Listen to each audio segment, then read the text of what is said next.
The Comrades Marathon start line is one of the most special start lines to be in, I think, in any race. 23,000 people standing there, all with one goal, making it to the finish as fast as they can.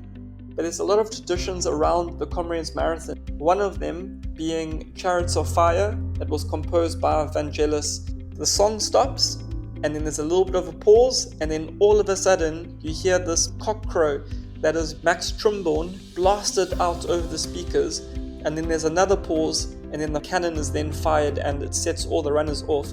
When you hear that cock crow, the race is about to get underway. The Comrades start gun will fire at 5:30 a.m. on the 9th of June. Runners will head out along West Street from the city centre before taking a right turn into Russell Street. It is at this turn that you start your almost 45 kilometers of uphill running. Russell Street leads you directly onto the N3 highway and up towards Tollgate Bridge. From Tollgate Bridge, runners will enjoy a slight reprieve as they head down towards the turn at Mayville. You turn right under the N3 highway and you head up towards a fairly steep climb into Sherwood. Once you crest the climb in Sherwood, a gentle downhill awaits you as you approach the Westwood Mall on your right hand side. It is at this point, at around 6 kilometers into the race, or 80 k's to go, where runners will need to take caution this year. There may be some bottlenecking due to the ongoing roadworks on the M13 highway. Only 2 lanes are open, and so runners need to be aware of this and stay calm at this point. An extra 5 minutes have been added to the first cutoff point to compensate for any congestion as a result of the narrowing of the roads at this point. The M13 continues with a gentle uphill gradient all the way to Westville at around 75 kilometers to go. Another short gentle downhill takes you past the Westville shopping centre on your left hand side and to the off-ramp on your left hand side a little way on, which marks the start of the ascent to the first of the big 5 hills, Cowies Hill, at approximately 72 kilometers to go. You've already ascended 300 meters from the start of Comrades at this point. On the uprun, Cowies Hill is 2.2 kilometers of climbing. You climb to an altitude of 370 meters above sea level, 71 kilometers to go. The descent from the top of Cowies Hill to the start of Pinetown is 1.2 kilometers. Once at the bottom of Cowies Hill, you enter Pinetown on Josiah Gumedi Road. You may be fooled into thinking it's flat, but the difference between the start of Pinetown and the other side is 40 meters. On the straight section through Pinetown, on your right hand side you'll pass the police station. About a block further on, at the intersection of St John's Avenue, you'll arrive at the first of the 6 cutoffs en route, the Pinetown cutoff. The Pinetown cutoff is at 18.5 kilometers or 67.3 kilometers to go. You'll have 2 hours 45 minutes to get through this cutoff point. The second of the big 5 Comrades Hills is Fields Hill. It starts with a right turn onto the on-ramp of the M13 at 66.5 kilometers to go. The next 2.8 kilometers winds left and right towards the top at 550 meters above sea level. Fields Hill will inform runners how the rest of their day will go. Bruce Fordyce said, "Fields Hill is the litmus test for the uprun." At the top of Fields Hill, you're welcomed into Kloof by spectators. The off-ramp to your left and a right turn over the bridge takes you on a short detour along the tree-lined Old Main Road in Kloof Village. Once again, this is not flat. You're running a gentle uphill all the way.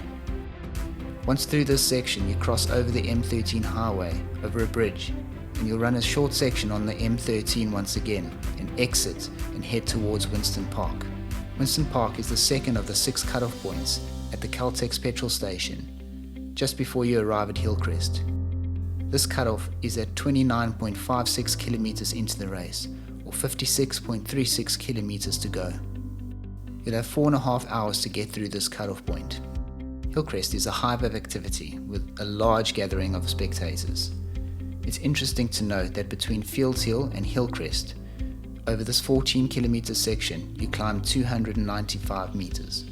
When you go through Hillcrest on the Old Main Road, one of the official Comrades charities, the Hillcrest AIDS Centre Trust, they will be on the right hand side. Hillcrest is relatively flat with a steep descent on the other side. The descent, although not one of the big 5 on the list, sits at 54 kilometers to go. It drops sharply for 800 meters and is affectionately known as Heartbreak Hill. What goes down must come up. At the bottom of Heartbreak Hill, approximately 53 kilometers to go, you begin the third of the big 5 hills, Botha Hill, or if you're from KZN, Botha Hill. It stretches 2.2 kilometers and takes you to Kearsney College, under the tree-lined Old Main Road where the Kearsney College boys line the streets and cheer runners on. At the top of Botha Hill, you'll be at 770 meters above sea level. The next few kilometers are undulating. You'll run past Tallulah Wedding Venue on your left, and you'll get a glimpse of the Valley of 1,000 Hills behind the Pot and Kettle coffee shop and the 1,000 Hills Chef School on your right.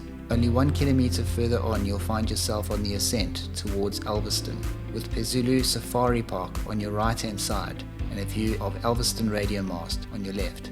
Don't give up now. It's a climb of 700 meters and you'll soon crest a small bump at roughly 46.5 kilometers to go.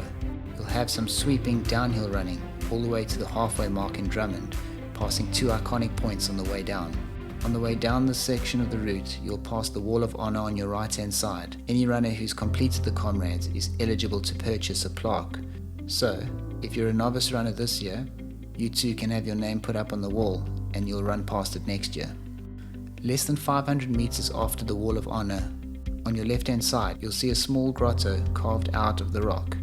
This is known as Arthur's Seat and is steeped in Comrades tradition. The legend has it that all runners must greet Arthur Newton as they pass this point, saying, "Good morning, sir," while doffing their cap. Doing so will bring runners good luck for the rest of their journey to the finish. Arthur Newton was actually a farmer who was born in England, and he won the Comrades Marathon 5 times. He also held world records for 50 miles, 100 miles, and 24 hours. Just 1 kilometer to go to the halfway point. It marks the third of the 6 cutoff points at 42.84 kilometers to go. You'll need to be through this point in 6 hours and 10 minutes. Drummond sits at 650 meters above sea level. In 1922, a Springbok rugby player ran Comrades and his name was Bill Payne. And when he arrived at that halfway mark, he had 2 shots of peach schnapps and a full Sunday lunch, and then carried on with his journey, finishing 8th by the way. But he ran the race in his rugby boots. The very next day, he had to actually play a rugby game. His feet were so sore, he used his normal tackies to play in that game. Don't get too excited about your halfway achievement just yet. The 4th and one of the most grueling climbs is about to start. Inchanga. This climb out of Drummond, up Inchanga to the top where you meet the entrance of Montes Hill on your right and Honey Trails on your left, is about 2.6 kilometers long. The top of Inchanga sits at 790 meters above sea level. It is at this point that you've completed the majority of the big climbs, with the exception of Polly Shorts. It's by no means flat and downhill from here.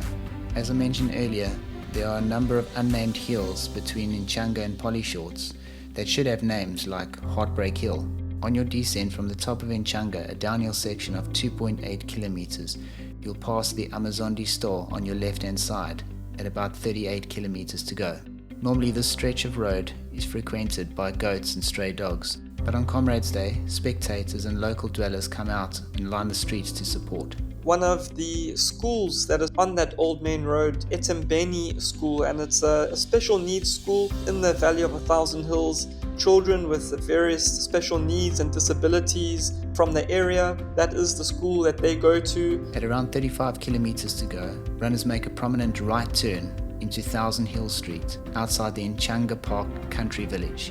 A deceptive 2.5 kilometers of uphill takes you to a petrol station on your left-hand side, marking the start of Harrison Flats, a section of road that is a slight downhill for about 2 kilometers, with a final 800 meters of downhill into Cato Ridge Underpass. The Cato Ridge subway marks the 4th of the 6 cutoffs at 28.87 kilometers to go. You need to be through this point at 8 hours 10 minutes. The road surface at Harrison Flats is quite poor, and this continues after the Cato Ridge subway for about another kilometer or so. Another slight uphill takes you across a bridge over the N3 highway back to the side that Harrison Flats is on. A steep descent immediately followed by a climb into Camperdown, where you pass a small shopping centre at 24 kilometers to go. Between 22 and 20 kilometers to go, there's a nasty little climb. Again, another unnamed hill that takes the wind out of your sails as you approach the chicken farms area. If you are unlucky on the day, you'll get a waft of the smelly chicken farms. It only adds insult to injury. The highest point will be at 830 meters above sea level, and this will be the fifth of the 6 cutoff points at 18.2 kilometers to go. You'll need to be through that point at 9 hours and 40 minutes. You'll continue to run past the old chicken farms. Many have now been abandoned, so the smell in the baking KZN afternoon shouldn't bother you too much at this point. The final of the zigzags across the highway happen as you make your way to Linfield Park en route to Polly Shorts at roughly 13.6 kilometers to go. There's a nice stretch of downhill as you head towards Ashburton, where you'll encounter little pollies. The final climb commences at the base of Polly Shorts. Polly Shorts is 1.8 kilometers long, taking you to an altitude of 756 meters above sea level. And the area that the runners run through when you get to Polly Shorts is actually called Cleland. The hill is called Polly Shorts. It was named after Polly Bettinick Shorts, and he was a farmer from the Pietermaritzburg area in the early 1900s. Over the last 40 to 50 years, there hasn't been a runner who has got to the top of Polly Shorts in the lead and then lost the race. It is at the top of Polly Shorts that you can breathe a sigh of relief, but only if you've made it through the 6th cutoff point at 6.84 kilometers to go. It's a net downhill to the finish at Scottsville Racecourse. The route takes you along Washington Road through Mkundeni. You'll be directed to take a right-hand turn into Orreby Road, which becomes King Edward Avenue as it passes under the University of KwaZulu-Natal, a left-hand turn into Allen Payton Road, and a right turn into Connaught Road, soon to be renamed Comrades Road. You'll pass Comrades House on your left, and then you'll take a left-hand turn and head towards the entrance of Scottsville Racecourse off Surrey Road. The final cut-off gun fires at 12 hours, after which the last post is played on a bugle. Lest we forget.